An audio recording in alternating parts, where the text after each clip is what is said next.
How's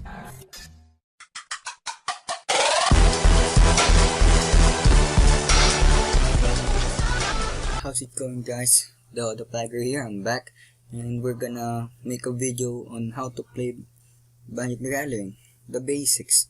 The video I uploaded about the battle was a little bit early on because some of you don't know how to play it, but yeah, after that, let's just start. So the first thing you have to do with Magic the Gathering is the things that you have considered is your life. So each player has 20 life, 20 starting life, all of them.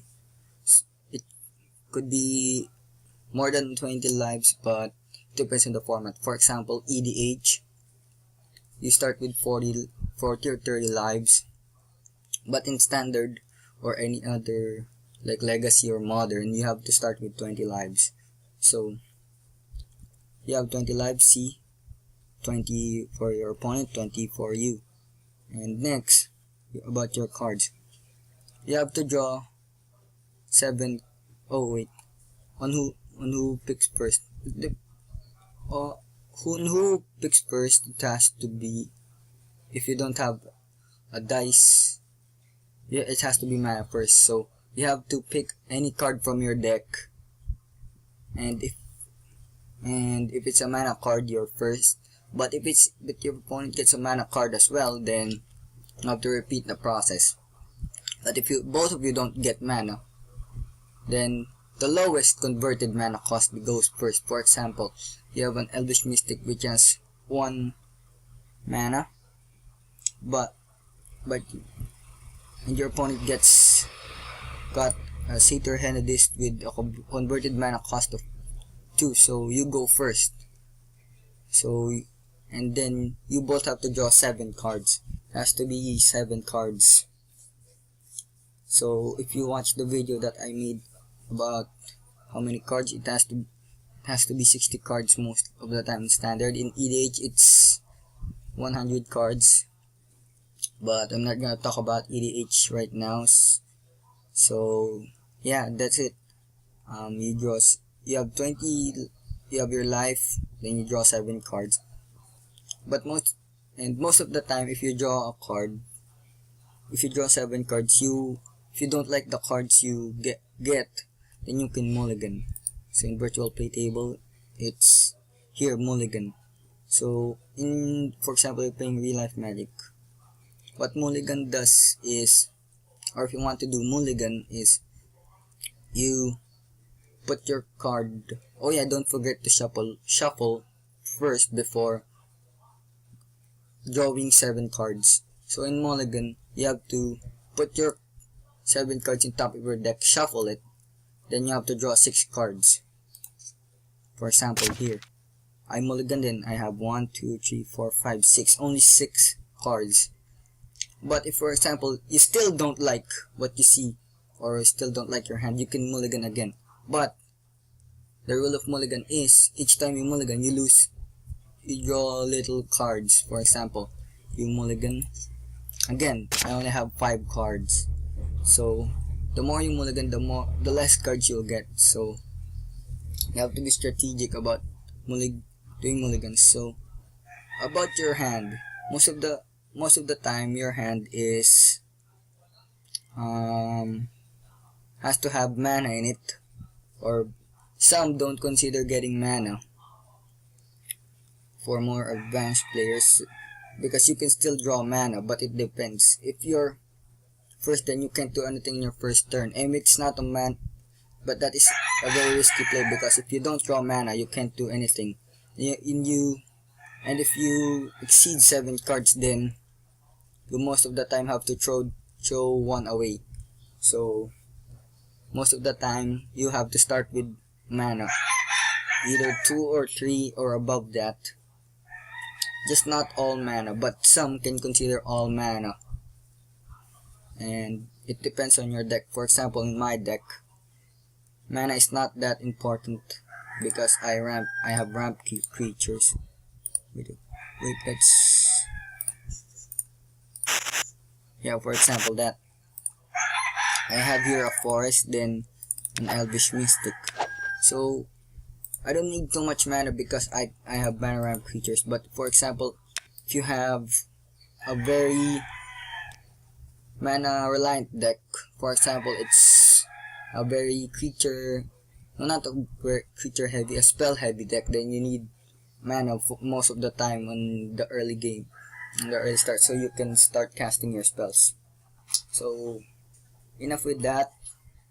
So what do you do next? So each of you have 7 cards, then in your hand, then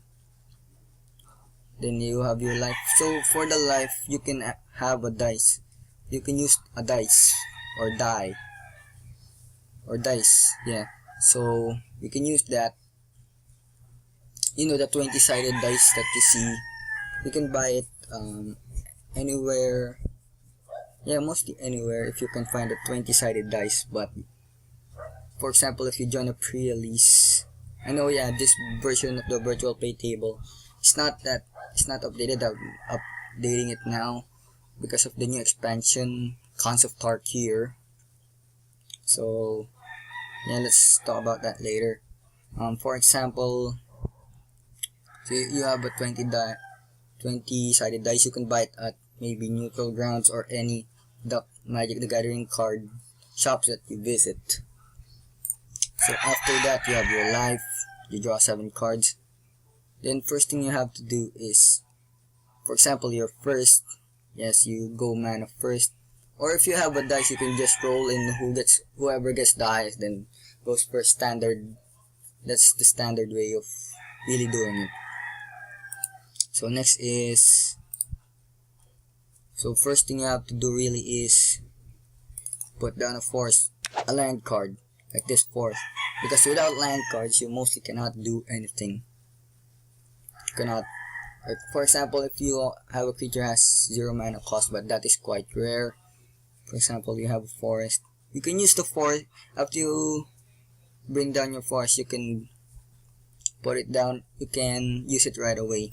So for example, that I used a forest and an Elvish Mystic. You have to consider the cost. For example, this has 1 forest. I have a forest, then I can summon it. So you have to tap the card to symbolize that it is used already, because some players cheat if they don't tap the cards.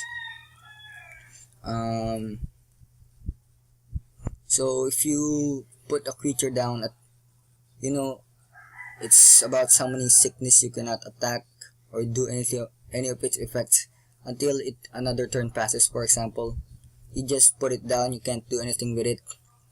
But if it has haste, that's a different story. I'm gonna talk about the effects another time.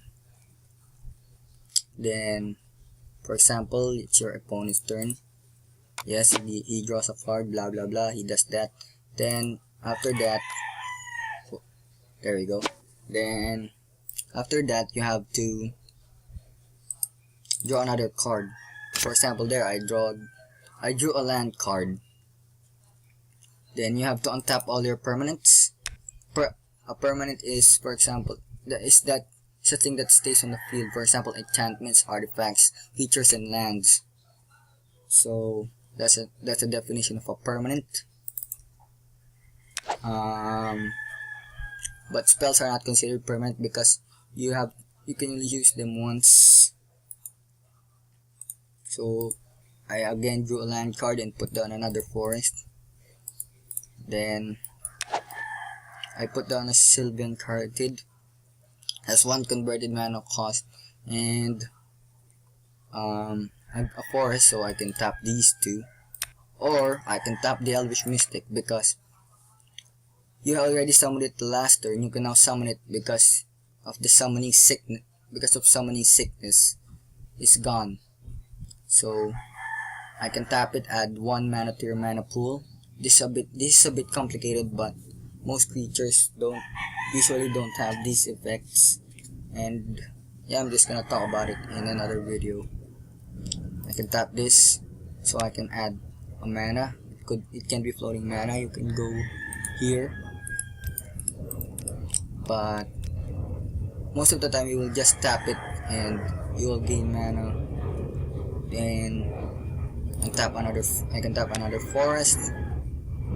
Then there goes your Cost of Sylvan Caryatid, and I can tap another forest, then put down another Elvish Mystic. That's basically my deck. It's about early creature ramping until your opponents were until you have enough mana to summon your big creatures.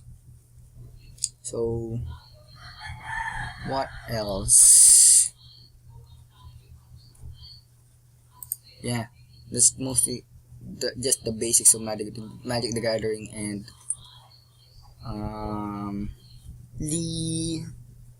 and I showed you some simple gameplay for your first few turns. But after that you just wait for a opponent to draw his card, then do whatever you want, blah blah blah. Then just draw, then put down, draw, then put down. Most of the time that's just standard Magic the Gathering. So yeah, so thank you guys for watching this video, and be sure to comment on what you want me to upload next, and I'll see you guys later. Peace.